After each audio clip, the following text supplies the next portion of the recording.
Итак, давайте я вам дам свои рекомендации еще и по здоровью. Хотите?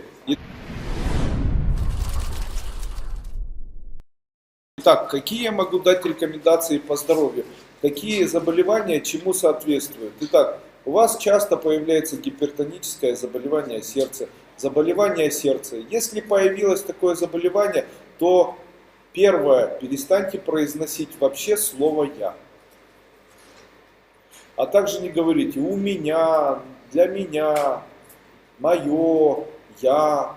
Перестаньте на какое-то время. Если вы месяц не будете говорить «у меня», «мое», «я», «для меня», «я», то тогда у вас гипертония исчезнет. Это все может произойти за один месяц. Вы будете поражены тем, что происходит. Дальше. У вас развивается заболевание сахарный диабет.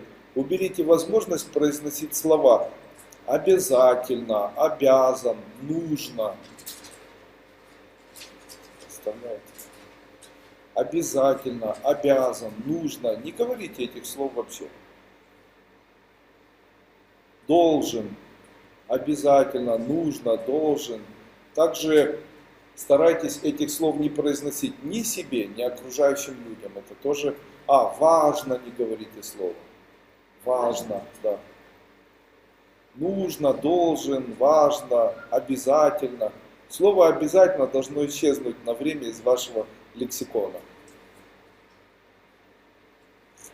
Можно ли этим убирать заболевания? Конечно. Дальше. Если у вас болит заболевание позвоночника нижней части тела, то есть поясница, это говорит о том, что вы психически очень устали. И это говорит о том, что вы обязательно должны в течение дня спать минимально 1 час. Будете спать и ночью. Обязательно. Это программа уже, что если я днем сплю, ночью не буду. Человек такое существо. Я вам скажу так, вы не проспите свою жизнь. Запомните, что если человек, это Филатов сказал, если человек умудрится спать 1 час на протяжении своего дня, на протяжении своей жизни, 1 час или даже больше, то это увеличивает срок его жизни. Таким образом, то, что вы не досыпаете, укорачивает вашу жизнь, а то, что вы будете еще и днем спать дополнительно, удлинит вашу жизнь. Есть ряд стран, в которых существует правило дневного сна, сиеста. В этих странах достаточно долго люди живут. Это Франция, да, Испания. Они долго живут. Где? В Греции спят. Есть ли люди, которые живут в Греции, которые долгожители? Этих людей много. Я, насколько знаю, в Греции вообще много долгожителей. Почему особенность позволяет люди спать? Но зато у них не болит поясница. Почему? Поясница это говорит о том, что вы живете в 3 жилы или работаете в 3 жилы. Не позволяете себе отдыхать. Ну, какие слова можно убрать? Для себя можно убрать. Мне нужно еще это сделать. Или мне нужно работать.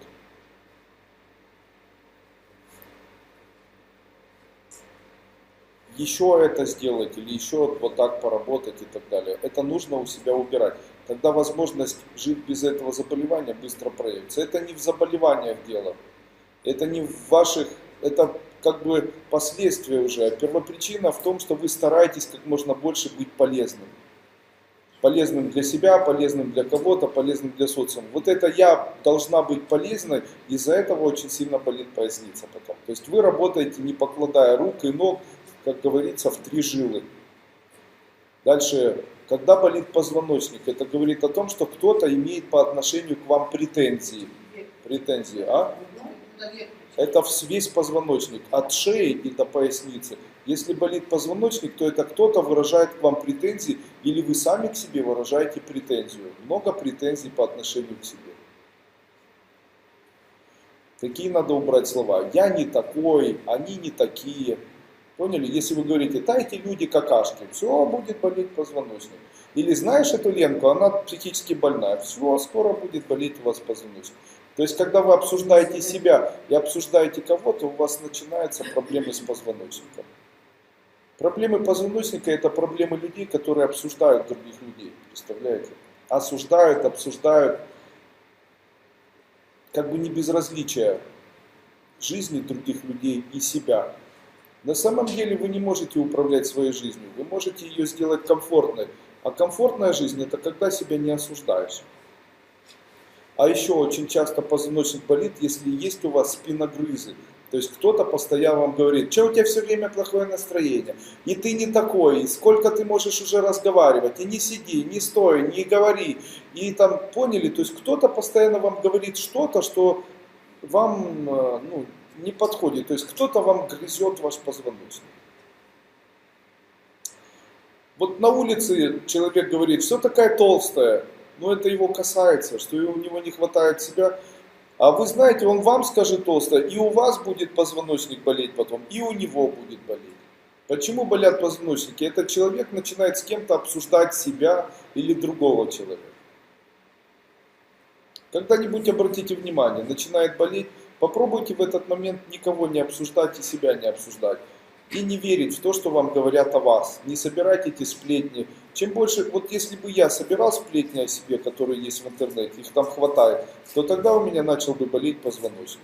Потому что это бы на меня влияло, и я таким образом начал бы себя грызть в середине.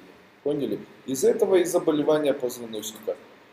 Заболевания верхней части шеи и заболевания верхней части позвоночника. Это говорит о том, что кто-то вами постоянно пользуется, и вы не хотите на это открыть глаза.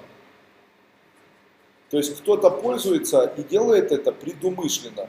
Возможно, это вы должны разобраться в этом. Это, возможно, может происходить и даже незаметно. То есть на работе кто-то пользуется вашей добротой. Там, дома кто-то пользуется незаслуженно большим количеством денег. То есть кто-то вами без конца пробует пользоваться.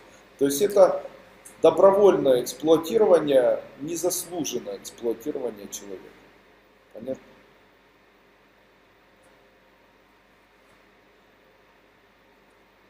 Щитовидная железа. Бесконечное ковыряние по отношению к себе. Ковыряние. То есть человек говорит: я не такая, я не нужная, я неправильно веду себя, мне нужно измениться, мне нужно работать над собой. Все это полная ерунда. Никто никому ничего не должен, и вы ничего не обязаны, даже себе. Наше тело. Дело в том, что заболевание щитовидки — это испорченная кровь на эзотерическом плане. А кровь испорченная, кровь — это элемент самоосознания, самопознания. Кровь — это сок человека, а сок человека — это то, как вы воспринимаете персонально себя. Если у вас завышенные амбициозные требования к себе: вот я молодец, я добилась, я офигенная, я смогла еще этого, я и такая, то тогда может развиться гиперфункция. Я смогла дом построить, в этот дом я такая вот прямо модная, четкая, все смогущая и так далее. А если я не могу никак похудеть, я вечно толстая, волосы у меня не такие, есть же люди, которые живут хорошо, я живу плохо, и вот что же мне делать, то это гипофункция, то есть это недооценивание себя. А вы знаете, что все заболевания из-за слова «я»? Вот если убирать «я не такая», то уберите «я», тогда «не такая» нет для кого произносить. Поэтому старайтесь как можно меньше во время своего анализа, даже или во время разговора с кем-то, говорить вообще слово «я». Дело в том, что слово «я» — это то заболевание, которое разрушает человека больше, чем все остальные заболевания. Я от этого тоже страдаю, потому что когда веду вот эти семинары, мне часто приходится на фоне собственного примера произносить часто слово «я». Вы представляете, каждый из вот этих семинаров или каждый из каких-то в жизни я так стараюсь не делать. В жизни у меня не перед кем пиариться, мне это совершенно не нужно. И когда я рассказываю и произношу часто слово я это делаю для того, чтобы обучать, а вы за это платите деньги. Но в обыкновенной жизни я стараюсь как можно меньше и как можно чаще употреблять слово «я». Чем чаще в семье используется слово «я», тем больше будут остальные люди страдать. Вот если у вас 3 больших «я» живет в одной семье, то все начинают страдать. То есть если один человек: я такая, я не такая, я такая. Зачем человек говорит «я»? Человек говорит вот таким образом: меня можно любить за то, что я, и дальше вот такая. И после этого, если человек не соответствует вашему позиционированию, то тогда это вызывает у вас сомнения, нужно ли жить с ним, или обиды, зачем я вообще жизнь посвятила и так далее.